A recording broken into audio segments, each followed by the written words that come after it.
Don't you dare come to my graduation ceremony. If a plain old lady like you shows up, everyone will laugh at me. It's my big day, so stay away." These were my daughter Lauren's words. She thinks I'm an embarrassment. When she called, her voice was sharp and panicked. "Hey, old lady, where are you? Leaving a silly note like that and thinking you'll get away with it? Come home right now." I could hear my husband John's voice too. Both were frantic. "My name is Kelly Brooke. I'm a 41-year-old housewife. I've been working part-time at a local real estate agency, raising Lauren and doing household chores for over a decade. I married John 15 years ago. He had Lauren from his previous marriage. I met John at work before we got married. I was working at a construction company, and John was there for sales. Our company was tough on contractors, but John always had a smile and a positive attitude. I once recommended a product he was selling to my company, and as a result, his company got the contract. This led to us going out for meals several times, deepening our relationship. Eventually, he proposed, and I happily accepted. I quit my job just before our wedding. John confessed that he was living alone with his 8-year-old daughter. At first, I thought it was a lie, but it was true. I met Lauren a week before the ceremony. She was shy, hiding behind John, and not coming out in front of me. That's when I decided I would take care of her until she graduated high school. I couldn't forget Lauren's anxious eyes peeking out from behind John. Despite my family's strong disapproval, I decided to marry John. It was my first marriage, and my father was especially furious, saying I was being mocked. But I went against their wishes and married John. If I had listened to my parents, I might have avoided the troubles that were about to come. It's been 15 years since I got married. Lauren is now 16 and about to graduate from high school. Normally, this would be a joyful moment, but I couldn't feel happy. I remembered my hope of making her a respectable adult when I decided to marry John. "Hey, old lady, where's my t-shirt? Did you steal it?" Lauren started calling me old lady 3 years after we began living together.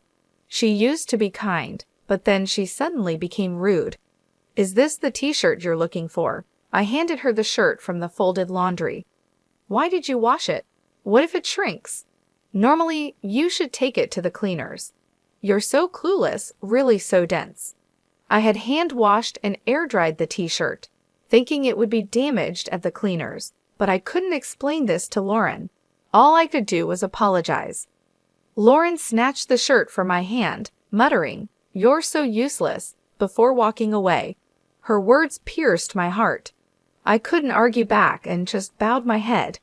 I didn't understand why Lauren had become so harsh with me.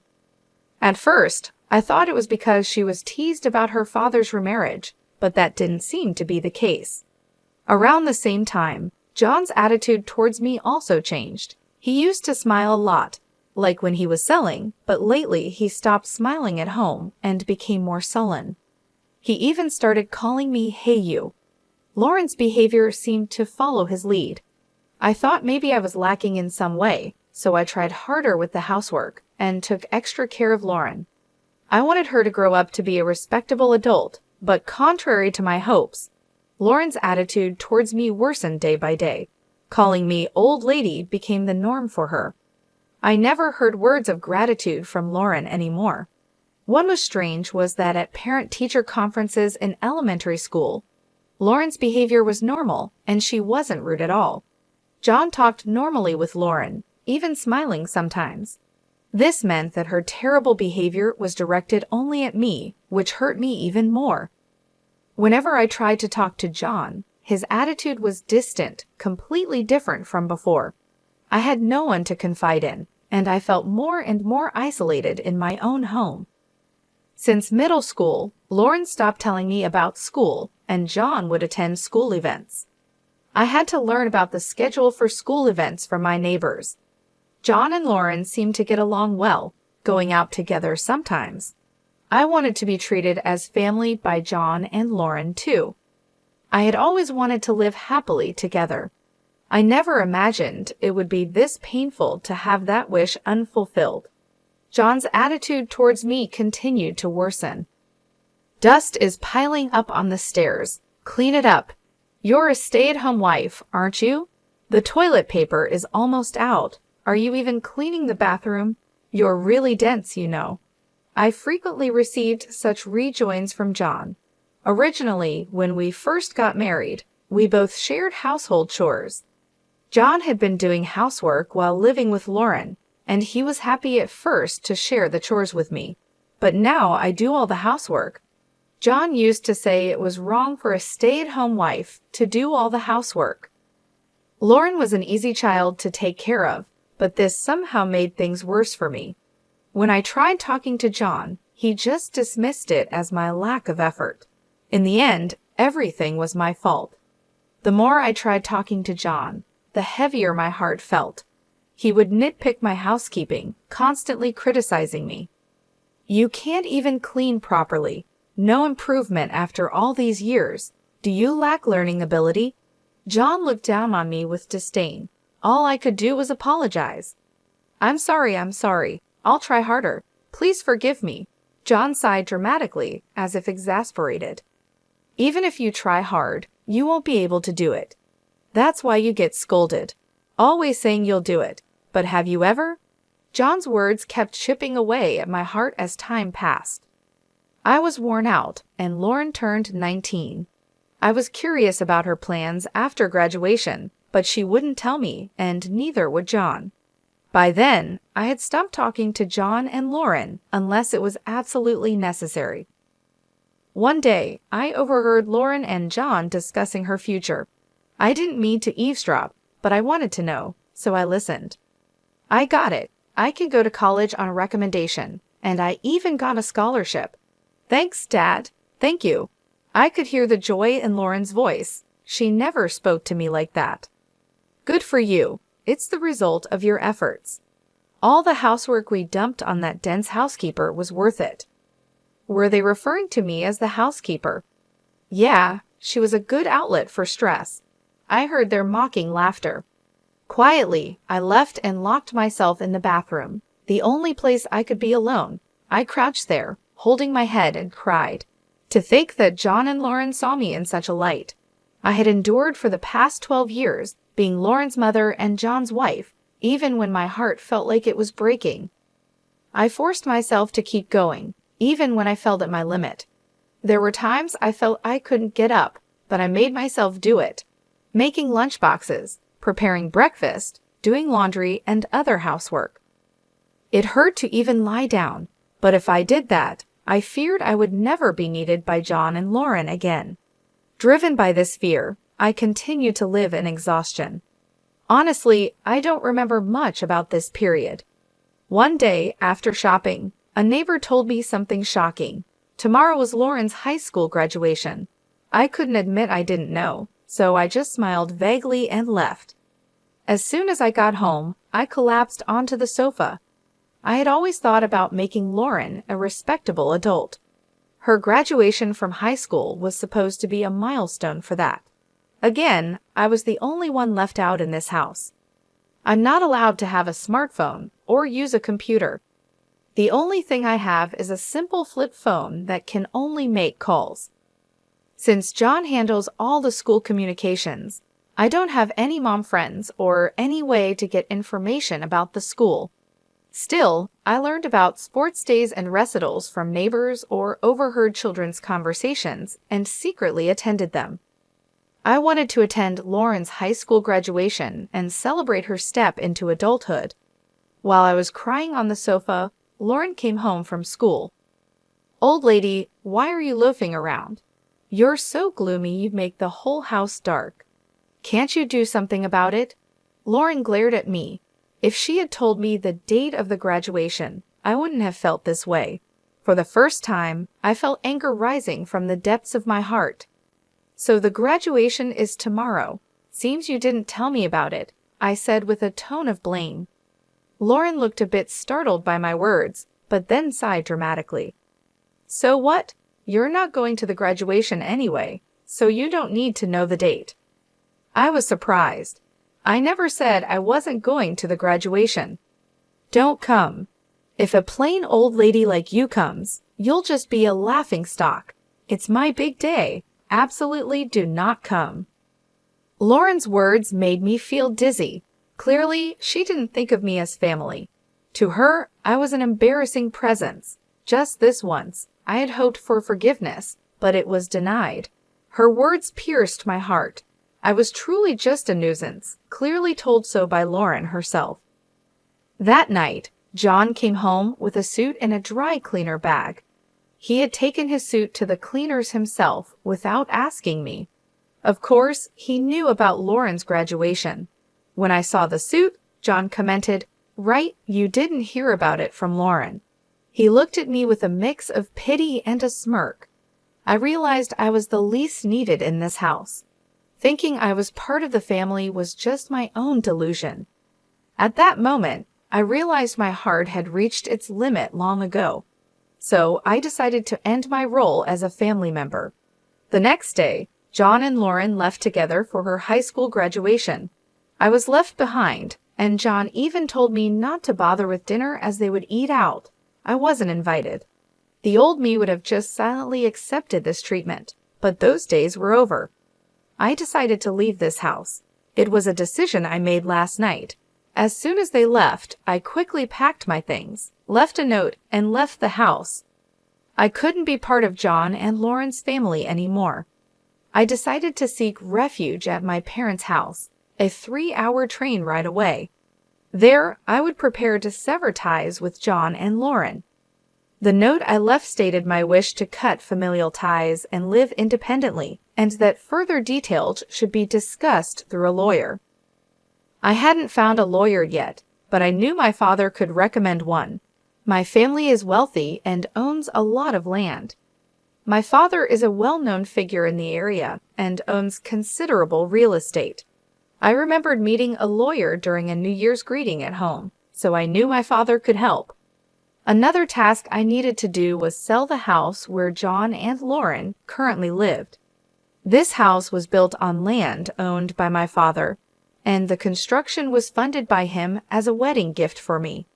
I had been repaying my father slowly with the money I earned from my real estate job, which he had also helped me get. The house, including the land, is owned by my father and legally registered in his name.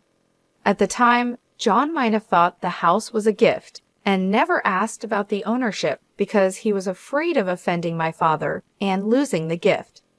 John was the classic home tyrant, harsh to those he saw as weaker but submissive to those above him.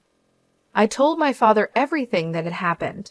As I spoke, tears flowed uncontrollably, and I had to pause several times due to sobbing. But my father listened until the end. I saw tears in his eyes too. The most relieving part was that my father didn't criticize my initial decision to marry John. At the end, my father said, "You've been through a lot." Afterward, he made several phone calls, and lawyers and real estate managers came to the house. Everything happened quickly from there. It was decided that the house would be demolished, and the demolition was scheduled for a week later. In the note I left, I wrote, "Please leave within a week." My father commented sarcastically, "That's quite kind of you." For me, it was just to avoid any later complaints. During the week, I consulted with the lawyer about the divorce. I also shared the whole story with my mother, and we cried together. I can't forget the determined look on my mother's face. I had also discussed my future plans with my father. The priority was to establish a new foundation for my life. It took courage to talk to my parents, and it was painful, but once I did, my heart felt lighter. For the first time in 12 years, I slept soundly. 2 weeks later, while I was staying at my parents' house, I received a call on my cell phone. As expected, it was Lauren. Honestly, I didn't want to talk to her. Remembering how she had treated me, a black stain spread in my heart. I decided to ignore the call, but they didn't stop. There were several from John as well. They were probably calling about the note I left or the demolition. For 12 years, John and Lauren called me old lady and you, exploiting my efforts and treating me like a tool. I endured such treatment for a long time. The thought of dealing with them again made me shudder, but I knew I needed to settle the past to move forward. Without confronting them, I wouldn't feel at peace. I felt I owed them a proper response, so I steeled myself and answered the phone. "Hey, old lady, where are you right now?" Lauren's screeching voice pierced my ears, hurried and panicked. "Leaving such a ridiculous note. You think you'll be forgiven? Where are you now? Come back home right now." I could hear John's voice as well. They both seemed frantic. I imagined Lauren's reaction when she returned from her graduation ceremony to find no old lady to vent her stress on, and the note about the divorce and the house. I couldn't help but smile faintly at Lauren's panic. Who is this, please?" I asked. Lauren seemed taken aback by my response and stumbled over her words. I hung up the phone. Afterward, I called the real estate management company to confirm when the demolition would start. It was scheduled for tomorrow as planned, and John had already been informed. I requested to postpone the demolition to the day after tomorrow and asked them to inform John about the delay. This gave them one more day. John would probably come here, and that's when I would deliver my final message to John and Lauren. I ignored the dozens of calls from them. The next day, around noon, I heard the doorbell ring and knocking on the door. It must be John and Lauren. They would have wanted to come earlier, but the journey here could be long due to poor connections. John and Lauren appeared, panting heavily, evidently having rushed here. I had arranged for my parents to stay in another room, so it seemed like I was the only one at home. I led John and Lauren into the living room. John entered hesitantly, clearly uncomfortable around my father. My father is wealthy, well-respected, and has a commanding presence, making him a higher authority than John. On the other hand, Lauren didn't seem intimidated at all. She appeared determined to overpower me and bring me back home. Lauren plopped down on a chair in the living room, crossing her legs and silently gesturing for me to sit opposite her. I took my time preparing tea, moving leisurely before finally sitting across from her. Growing impatient, Lauren addressed me. "What's the meaning of all this?" John, sitting next to her, placed the note I had left on the table. I didn't react and just met Lauren's gaze silently. She was the first to look away, attempting to dispel the awkwardness with a laugh. "What was that 'who is this' act yesterday? Pretty poor performance." I continued to stare at Lauren silently. She became visibly uncomfortable, shifting in her seat. "Look, it's no use. A dumb old lady like you can't survive without us. You're nothing but trash." I almost reacted to her harsh words, but restrained myself, noticing the tremble in her voice. Lauren was clearly bluffing. John had been silent, just watching how things unfolded. "Stop being stubborn and come back home," Lauren said, trying to confuse and coax me back with her cruel words. As Lauren became more agitated, I responded calmly, "I don't have a family, do I?" "Oh, I have parents, but you two are not my family, are you?" Lauren, clearly out of her element, raised her voice. "What are you saying? Dad and I are your family, right?" "Right, Dad?" Lauren, feeling at a disadvantage alone, sought support from John. John looked around nervously, and, once he confirmed they were alone, turned to me with newfound bravado. "That's right. You can't live without us, just like Lauren says." "So you're coming back," John said, getting bossy all of a sudden when he noticed my parents were nowhere to be seen. Looking back on it now, what a small-spirited man he is. "Like I said, I have no family," I replied firmly. No matter what John and Lauren said, I would continue to treat them as strangers. They were not my family. If they were, they wouldn't have treated me like a slave. A true family supports and helps each other, especially when someone is in trouble. But John and Lauren were different. For 12 years, they treated me like a servant, a vent for their stress. They insisted this was normal, oblivious to how wrong and cruel it was, unconsciously oppressing me. I marvel at how I endured it for 12 years, almost impressed with myself. It started when I saw Lauren peeking out from behind John's back. I had promised myself to raise her to be a decent adult. I endured and served them for this promise, at least until Lauren graduated high school. I had decided that Lauren's high school graduation and her moving on would John the end of our relationship. I had held a faint hope that if John and Lauren changed their ways and improved their attitudes towards me by the time of her graduation, I would continue with them as a family, but they betrayed my expectations, leading to this situation. Everything was decided the day before the graduation ceremony, so now I confront them with the appropriate attitude. John and Lauren are no longer my family, and I will not treat them as such. Realizing the significance of my treating them as strangers, Lauren altered her approach. "We're family, aren't we, Mom? Stop this silly act, please," she said, switching from calling me old lady to Mom. Realizing her usual tactics wouldn't work, John swallowed hard and watched intently. "Even though you're not my birth mother, we've lived together all this time, so please listen to my request," Lauren pleaded, her previously defiant posture changing to one more pleading. "I have no obligation to respond to requests from someone who isn't family," I replied, keeping my composure and emotional distance. Tears appeared in Lauren's eyes as she looked at me desperately. "Please listen to me. The note you left, it's not true, right? You can't really be selling the house. It's not serious, right? Because you're part of our family." Lauren's use of the term "mom" made my skin crawl, especially since her main concern seemed to be the house. She was anxious about losing the house, not about losing me. No matter how much Lauren pleaded, my feelings remained unchanged. She lowered her face, apparently crying. "This is some kind of joke, right? You can't be serious," John said, upset by Lauren's tears, and turned his anger towards me. "What's with that note? Come back right now and stop the demolition." John spoke rapidly, driven by anger. "I can't do that. The decision has been made," I said in a restrained voice. "Do you think you can get away with doing this to your family?" John demanded. "That's why I've been saying we're not family," I replied.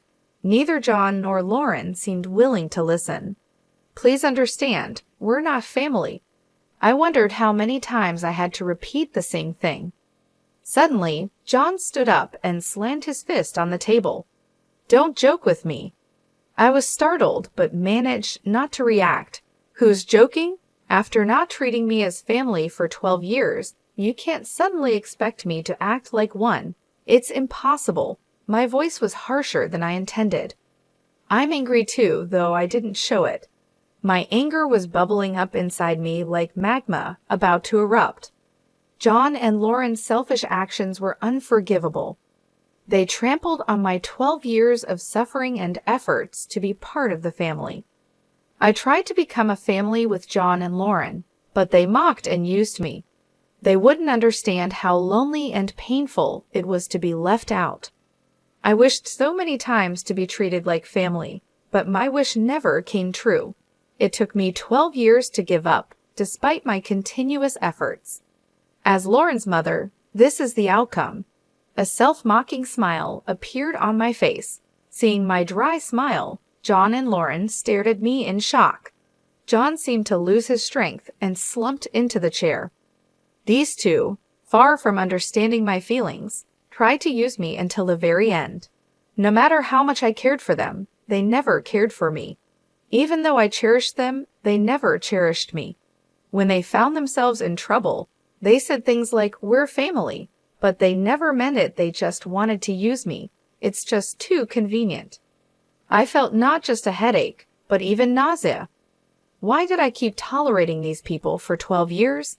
It's strange to think back on it, but there's no point in reflecting now. There's no future for the three of us together anymore.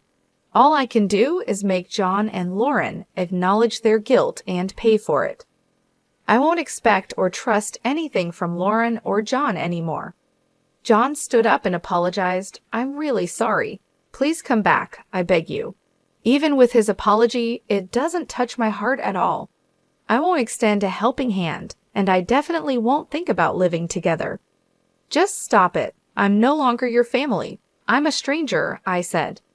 Lauren also began to apologize, following John. "I'm sorry. Please forgive me. We're family, so let's go home together." I was astounded by their self-serving talk. After treating me like a stranger for 12 years, now they want me back because we're family? That's too naive. It's just not happening. I couldn't stay calm anymore. My words flowed, driven by emotion. Harsh words escaped my lips, words I had held back out of consideration for John and Lauren. I don't want to hear any excuses. I can't trust any words. I can't ever imagine us being a family again. At this point, I placed a piece of paper in front of John. It was a divorce paper, already signed by me. Write on the divorce paper now. I'll go and submit it. Write it here. John shook his head from side to side. Then he showed me a smile. Think it over, will you? I was astounded by John's lack of grace in handling the situation. Such a small-minded man. I had always misunderstood John's ingratiating smile. The smile he showed when we first met was a sleazy expression of sizing someone up. I mistook it for the smile of a kind person. It still makes me angry thinking about it. I stood up and called my parents from the back. My parents appeared in the living room. John's mouth was agape as if his jaw had fallen off. My father glared sharply at John, and my mother also had a stern look on her face. John shrunk back just from their gaze. I'm sorry. I'm sorry for the trouble caused by Kelly's misdeed. I thought I heard it wrong. What misdeed of mine is John still trying to shift responsibility for? My father's eyebrows twitched, but he remained silent. Kelly, no, Miss Kelly left the house on her own. I was just trying to persuade her to come back. Right, Lauren? John was prompting Lauren to agree with his nonsense. Kelly's misdeed? Don't be ridiculous. My father's loud voice echoed through the house. The windows rattled. John and Lauren gasped and held their breath. My father stood in front of John, bent down to meet his gaze. How could you interpret Kelly's actions as selfish? You only think about yourself. You're such a small man. Then my father turned to Lauren. It seems you've done some terrible things too, going along with this man. What did you think of Kelly, fools? My father's loud voice echoed through the house. Lauren was trembling, perhaps terrified. My father stood up, glaring at the two of them in a commanding stance. Lauren, you've been causing problems at school too. I've looked into it. Through my father's connections, a detective agency investigated Lauren. It turned out she had been forcefully taking money from a girl at school. The victim was too scared to tell anyone, but my father had arranged to prepare a criminal complaint. Lauren, just like how she looked down on me, was doing the same at school. Lauren exclaimed, "That's a lie. Did she tell on me?" I felt like I saw Lauren's true nature, no remorse at all. She was only thinking about getting through this situation. John, you too. You've been embezzling money from the company. This was also discovered through the detective agency's investigation. John had been faking business trips. I initiated this investigation to strengthen my divorce case, but it unearthed shocking facts about both of them. Why would you even? Is it her? John reacted the same as Lauren, with no remorse. They were both unrepentant. They won't just face my punishment, they deserve consequences too. Then my mother spoke up. All right, the discussion is over. Sign the divorce papers and leave this house as soon as possible. John, sobbing, kept muttering, I don't want to, but he seemed to give up when my father handed him a pen. He sat down and signed the divorce papers. I glanced at the clock.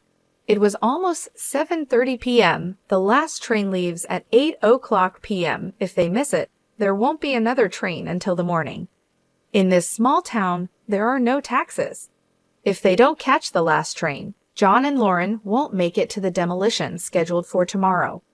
They probably hadn't packed anything, thinking they could persuade me.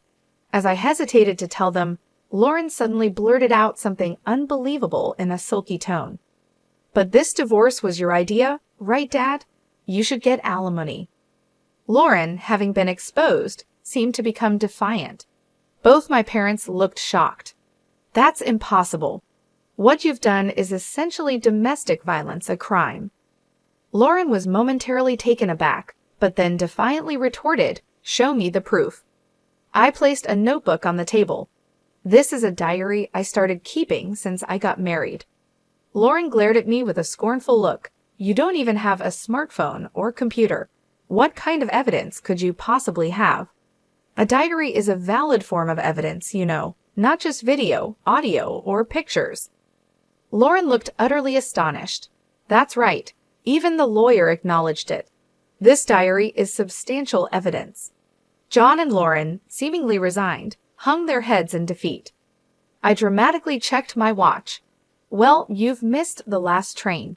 You won't be able to get home tonight." My mother looked at John and Lauren with a smug expression. "That's right. There are no taxis around here. I wonder if there's even a decent hotel nearby. All right, we're done here. Get out now." John and Lauren were hurried out of the house. From the second-floor balcony, I could see them rushing toward the station, probably shocked that the last train left so early. Watching their flustered figures, I felt the weight in my heart starting to lift. Some loose ends remained, but I felt a sense of closure. John and Lauren, having missed the last train, couldn't find a taxi and ended up walking for about an hour to find a hotel.